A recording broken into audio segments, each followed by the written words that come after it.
Дел од жителите на Ново Мало се заканија дека ќе тужат ако некој се обиде да ја блокира реализацијата на комплексот Грант. Градежните работи спроти хотелот Holiday Inn започнаа пред една недела во непосредна близина на куќите на новомаалци. Тие тогаш пред камерите велеа дека се среќни што конечно започнува да се модернизира тој простор каде што сега има паркинг и каде што се нивните трошни куќи кои со закон не смее ниту да се реновираат и за кои што очекуваат и добра одштета. Поради бројните реакции во јавноста против изградбата на висококатниците, од страна на одредени граѓански иницијативи и активисти меѓу кои и Шанса за центар, новомаалци непријател пронајдоа во советничката во центар, Јана Белчева. Ја обвинија дека како председател на Советот на општината во претходниот мандат, таа влијаела да нема мораториум на детален урбанистички план за населбата водно заради свој личен интерес.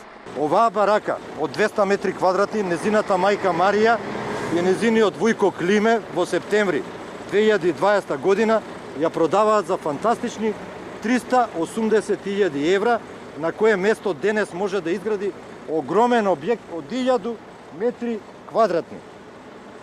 Повторувам, 380.000 евра личен профит, а може и повеќе со пари на рака.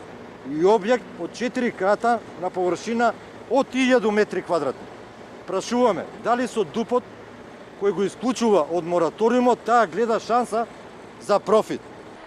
Од Шанса за центар веднаш возвратија на тоа. Обвинувањата ги сметаат за тенденциозни и поттикнати.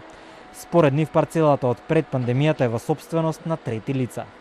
Обвинувањата на дел од жителите на Ново Мало насочени кон неа ги сметаме за крајно тенденциозни, лажни и поттикнати од други субјекти кои манипулираат и со системот и со засегнатите жители на Ново Мало.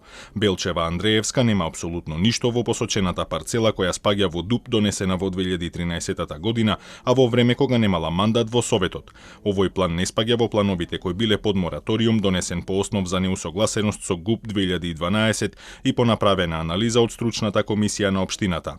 Утре пред јавното обвинителство е закажан и протест против изградбата на висококатниците токму на тој простор во центарот на Скопје.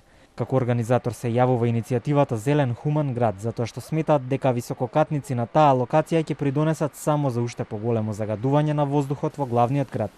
Меѓу неколкуте барања на иницијативата е и тоа владата да одвои средства од централниот буџет за жителите на Ново Мало да добијат решение и излез од нехуманите услови во кои што тие живеат.